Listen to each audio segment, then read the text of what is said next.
Shalom Aleichem, it's Ya'Kov Shepard here from King David's Tomb, kingdavidkabbalah.com, and I want to share with you some Kabbalistic inspiration about zien tamuz and the period of the 3 weeks that is starting today.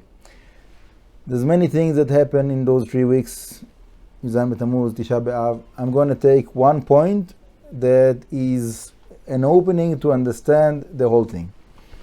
One of the things that happened in zien tamuz is the breaking of the first tablets, right? The luchot harishonim that Moshe Rabbeinu received from Hashem. He came, he saw the golden calf, and he broke those luchot, right? And it was the right thing to do. Why? Because Am Yisrael showed that they are not in the right level to receive such a high level of Kedusha that there was there in those first tablets. And then went again, and he wrote himself the second tablets. So one of the differences, we're going to see much deeper than that one. Just first point, the first tablets was handmade, whatever that means, right? It's not like Hashem doesn't have physical hands, but it was the made of Hashem, okay? And the second tablets was written by Moshe Rabbeinu. That's practically how it came to this world. But what is the meaning of the first tablets, second tablets? So the Arizal explains that the first tablets is representing the Etz HaChaim of Gan Eden. The second tablets represents the Etz HaDat Tovera. Now, what's the difference between Etz HaChaim and Etz HaDat? By Etz HaDat, there's good and evil.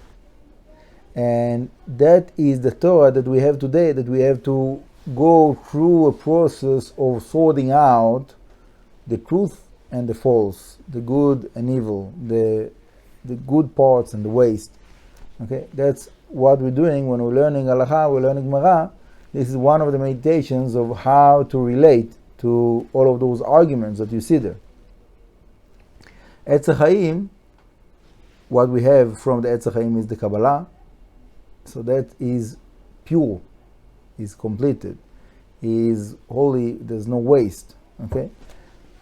The way that we are learning the Kabbalah today is a little bit connected with the Etz HaDat Tovera, because what we have is the pshat of the sod, right? The revealed part of the secrets of the Torah. Somebody that have the special merit, Hashem is giving him a present, the secrets of the secrets. Also in the pshat, by the way, you have the secret of the pshat. Okay, that's another thing. We'll discuss it another time.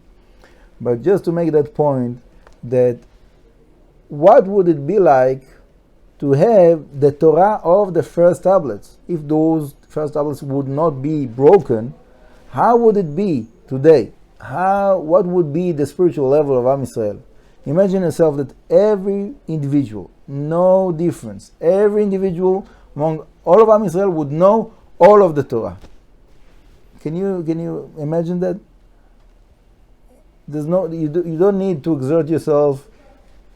You don't need to spend time in learning. Just you go, you look on the tablets, and that's it. You know all of the Torah. Okay, that's the way that the Ramah Mipano explains the first tablets. That it was a different kind of learning. It's not. Can you call it learning? I don't know. Just you look on the tablets, and that's it. You know the Torah. I heard, by the way, from Rav Moshe Shapira Zatzal. Anyhow, the Torah that we have today is the second tablets that we have to exert ourselves, separating the good and evil, the bad and the truth and the false, and that's the big chunk of the learning of all of the Torah scholars, the true, real Torah scholars that there is today. That's big part of their time, what they do. Okay? And within those 3 weeks, what is the meaning of those 3 weeks? Is the broken vessels, the broken tablets, the broken Bet HaMikdash, right?